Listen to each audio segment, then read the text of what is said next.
everyone, it's Jessica with Simplified Homeschool. This is the continuation of my video series, How to Homeschool. This will be the second video, and in this video, I want to just give encouragement to homeschool moms and moms who are sort of on the fence about homeschooling. And I want to address some doubts that you may have and just talk about how you can be confident in your decision to homeschool. Okay? So I know that we all have fears or doubts, especially at the beginning of homeschooling when we're deciding and sometimes after we decide, and that is totally normal. We all do that at some point. I have certainly had my share of doubts. So I'm going to talk to you today about some of my doubts and how they have sort of panned out as we've been homeschooling 3 or 4 years now, depending on if you count pre-K. So, just because you have doubts, it doesn't mean that it's not the right choice for you. It just means that you're having fear about it, and you obviously care a lot about your children and their education, and that is great, and that's an awesome place to start. And I got some kitties in here. And I want you to just watch this video with an open heart and just have an open mind about yourself and your decisions and your role in the homeschool that you're creating and the education that you're giving your children. If God has placed a desire to homeschool in your heart, then I know that it's what's right for you, because that's what happened with me. I felt that from the very beginning. Before I even had children, I felt that homeschooling would be right for me. And I never, had like a clear, oh, it's the perfect decision and there's no cons to it whatsoever, and I don't miss public school at all, and my kids aren't going to miss out on anything. I've never had that feeling, but I've just known that homeschooling is the right choice for us. Some of the doubts. Let's talk about doubts. So I think one of the biggest doubts that people have homeschooling, and certainly that I did, is, are you qualified, or can you adequately teach your children? And I don't have to know you to know that the answer to that question is yes. Because number one, you don't have to know every piece of information that you're going to teach your children, because that's what curriculums and Google are for, okay? My kid has asked me so many questions, and I just say, hold on, let me look that up for you. We'll find out. Let's go to the library and check out a book on it. Let's learn more about it. Let's watch some videos on YouTube about it. Let's Google it. Whatever. You don't have to know everything, and that's great, and that's a very freeing thought. The curriculums now that are out there are just thousands of choices, and they're all so amazing. For math, that was one of the subjects that I was the most worried about teaching, because I am not very good at math. The curriculums that I use, they tell me exactly what to say as I'm teaching my child. There is no guesswork. I don't even have to know the math that I'm teaching. But what I am learning is that, luckily with my daughter, she'll be in 2nd grade next year. She's the oldest of my 3. Is that I am learning the math along with her, even though of course I already know 1st grade math, but I'm learning the new strategies and the new tips that she's learning, and I'm getting better at math. So I do feel confident that as she grows in math, so will I. There will come a point, I'm sure, when she's in high school where she will be doing this on her own, and a lot of the curriculums are independent for the children at that age, and at that point you're not really teaching them a lot. You're just sort of guiding them to teach themselves. So you don't have to worry about your level of education or if you'll be good at teaching in general, because all you need to do is know your children and have their best interests at heart, which you already do. So yes, you can teach your child. Don't worry about that. Don't doubt that, and don't doubt yourself at all. Another big one, and I know especially people that are not homeschoolers, they are always asking about this, and that is socialization. If you already homeschool, or if you're even thinking about homeschool, oh great, let me pause this and go get that book. Okay, if you homeschool or already homeschool, you'll know that you've probably heard, how do your children get socialized, and how do you deal with socialization? I don't know why that's even an issue or a question that people have, but I definitely had it before I homeschooled, so I get it. But really, once you begin homeschooling, once you get into that community, you realize that socialization is not an issue at all.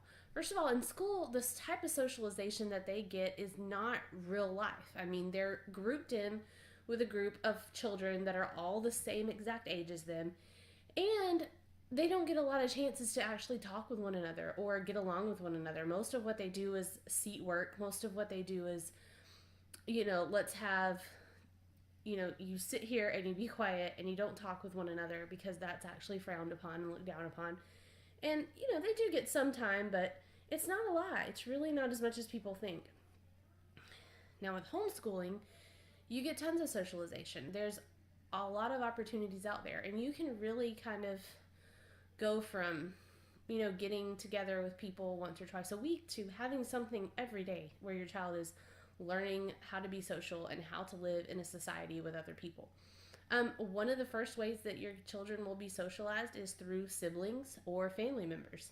I have 3 kids, so we don't have a large family, but it's not a small family. So if you have an only child, though, don't worry. There's tons of other ways. Obviously, there's cousins, and then if you have friends who have children, you'll naturally get together with those kids even before your kids start school. So all kids get socialized in that manner, and so do homeschool kids. And the second great way that you can incorporate socialization for homeschoolers is when you're just out and about.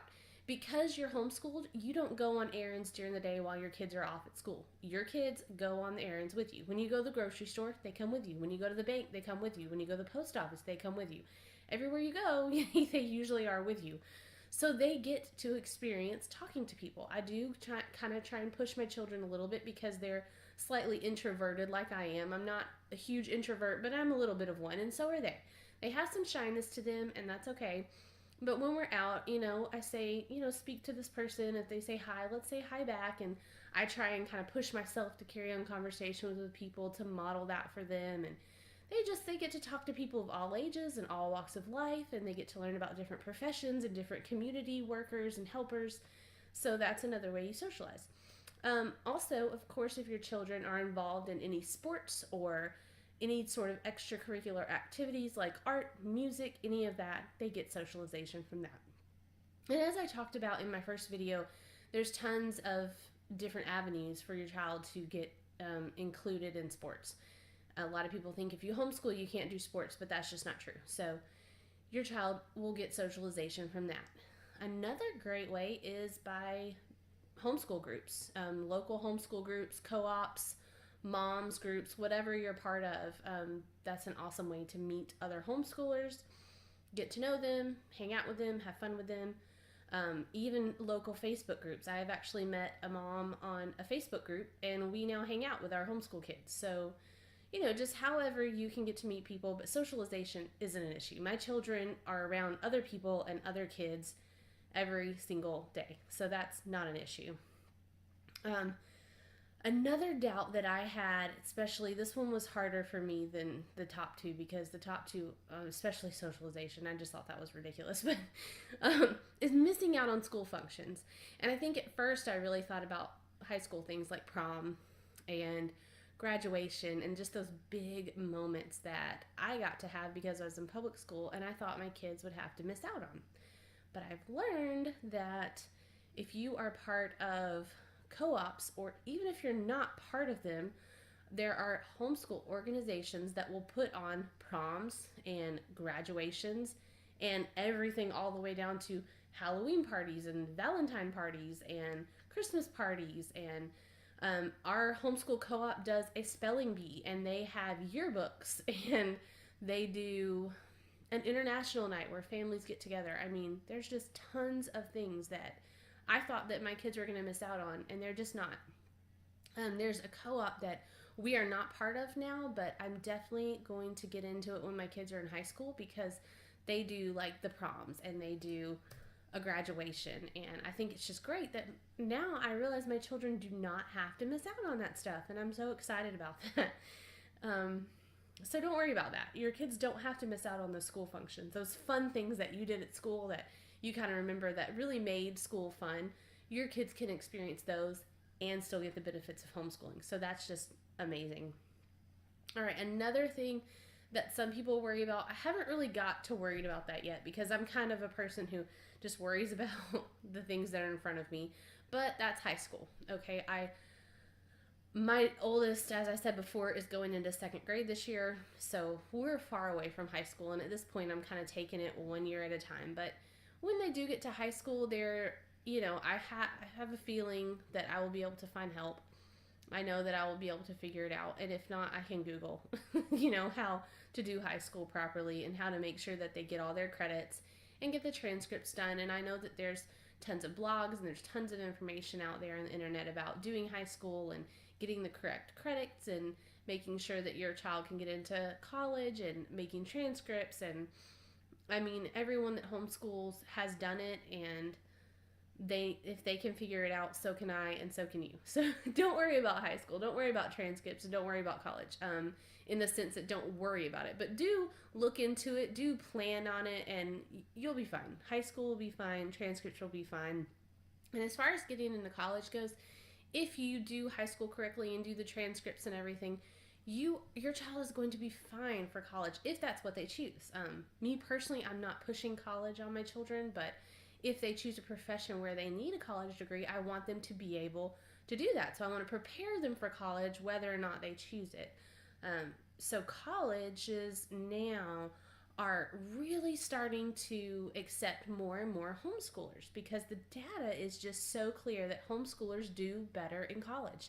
They get higher GPAs, they have a better rate of graduation.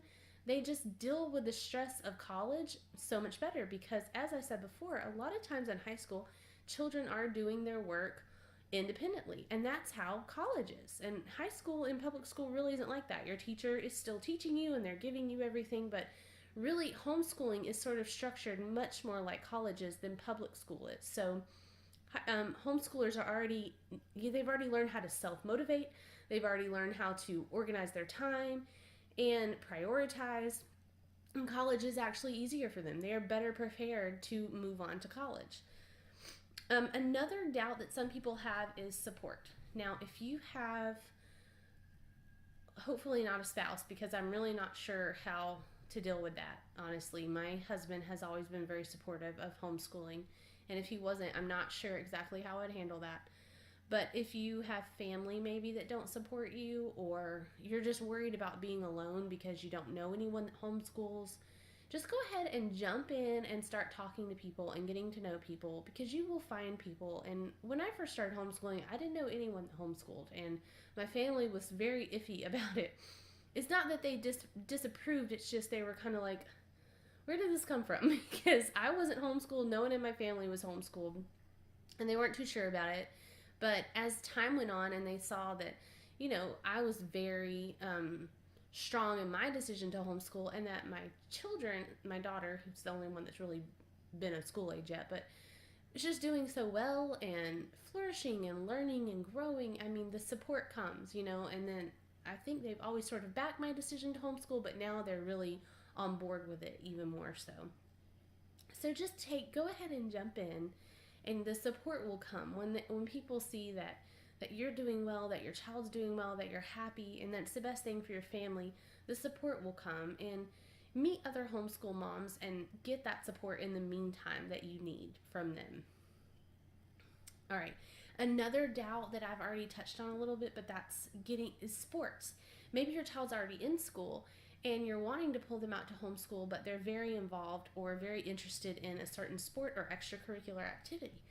And you're worried that, rightfully so, that if you pull them out of school, they won't be able to continue in that sport.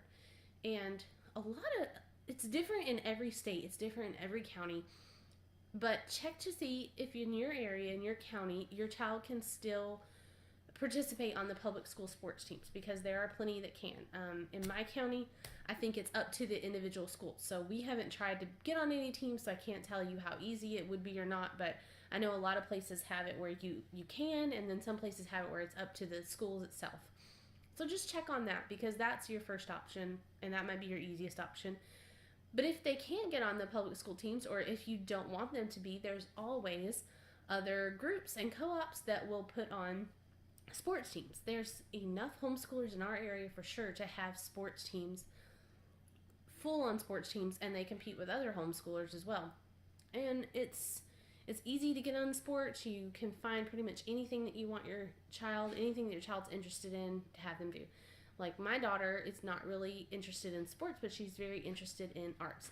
So there's tons of art programs that I can put her in. She has done a lot at our local parks and recreation departments. That's a great place to look for sports. My son has done karate there, and then of course he's done soccer and baseball, which is not through school anyway, so that works out. My daughter also does gymnastics, and that's not through school, so she can continue doing that on through high school or however long she wants to. Okay, and then another doubt people have is just a doubt in themselves. If you doubt yourself that you're not organized enough, you're not disciplined enough, you're not smart enough like we talked about before, or patient enough, then you're not alone, because I've doubted myself in all those areas. But God will get you through this, because He's enough. Hey, kitty. And, He will fill in the gaps for you. And I can't tell you how many times, well, it's actually pretty much daily, that I pray like, God, I know I'm not doing that great of a job, but just please fill in the gaps that I have missed, and let me be enough. Let what I'm teaching them and what they're learning be enough. As far as being organized and disciplined, it does help, I'm sure, but I'm not that person at all, and I still manage to do it. So don't let that deter you. And patience is one of those things that I think, whether you're a homeschool mom or your kids are public school, private school, whatever, I mean, patience is always an issue for moms. Some moms it's not, but for most moms. So I mean, that's not really a homeschool issue. You're gonna have moments where your kids might get to you a little bit, and you might have to pray for patience, and you might have to go take a little me time or take a little break, and that's fine. Do whatever you need to do, because really you need to make this fun, but not just for your kids, also for you. It shouldn't be stressful. It really shouldn't. My first year of homeschooling in kindergarten, I put way too much pressure on myself and my kids, and I did make it a little bit stressful. So it shouldn't be like that, though. So take the time, take the breaks that you need, and just let it be enough. And some days if you don't get everything done that was on your checklist, that's okay. You guys still had a full day. You still learned a lot, and you did it. You made it through the day, and you homeschooled. I think another doubt that people have is just that their child would fall behind as far as their education goes. And I have certainly found that not to be true at all. What we do, just in our curriculum, and I'm very relaxed about what we learn, and if she's interested in something, we kind of go off on that topic or whatever. But I found it to be way above and beyond what she would be learning in school, and the main reason for that is because it's 4 hours of one-on-one instruction time, and I don't have to deal with a classroom full of children where they're on different levels and I have to teach to all those levels. I don't have to deal with a classroom full of kids where one child's still behind on a subject, so I continue to go through that even though this child's already gotten it. As soon as she gets it, we can move on. So we are covering so much material so much quicker in so much less time, and it saves time, but it also propels her ahead. So she has learned more material in a year than she would in public school each year in homeschool.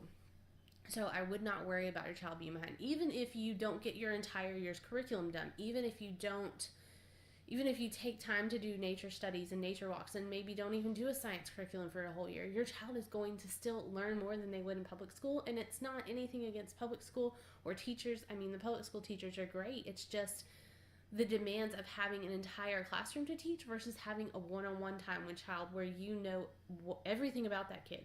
You know their likes, you know their interests, you know their strengths, you know their weaknesses.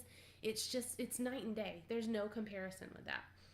So another doubt that I have sometimes, and I get this around the beginning of school and around the end of the school for public school, and that is just when you see all the school supplies out, and you see the backpacks, and you see the lunch boxes. As a matter of fact, my kids and I went to Target today, and the lunch boxes were so cute, and I told my daughter, like, I kind of wish you guys needed lunch boxes because they're so cute, and I like organizational things even though I'm not great at organizing it. And they had little boxes for their sandwiches that had a little cooler on it, and they had a little, like, Tupperware for, like, dips to put carrots and ranch dip.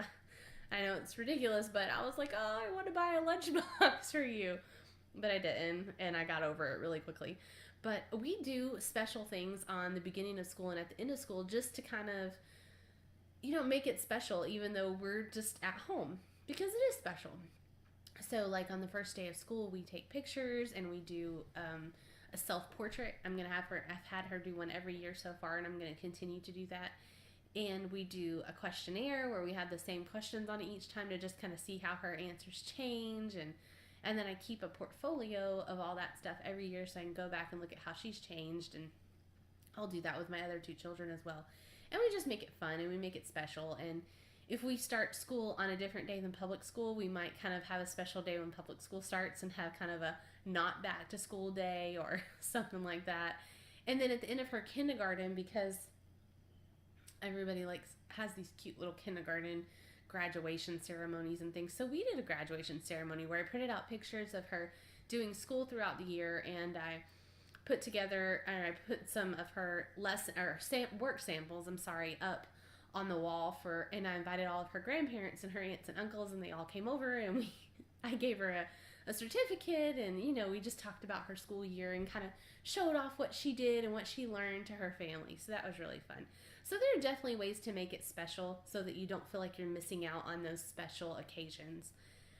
But if you're doubting your choice or yourself and you're afraid of failing, remember that this choice is not irreversible. So if you pick to homeschool and it doesn't work out, which it probably will, but if it doesn't, you can go back to public school. It's not like they ban you from public school once you leave. So just remember that it's okay to try it, and if it doesn't work for your family, you can go back to public school. And then if that's not working, you can go back to homeschool. Just do whatever is right for your family. In the next video, let me see, because I've forgotten what I was going to talk about already. Oh, in the next video, I'm going to talk about what are the first steps to begin homeschooling. So this is, again, the How to Homeschool series. So if you are ready to move on to that, then watch the next video and I'll go step by step on where you need to start. Like, okay, you've decided to homeschool. I've given you some encouragement. Now, where do I start if I really want to do this? All right, so you guys just check out the next video and I will see you soon. Bye.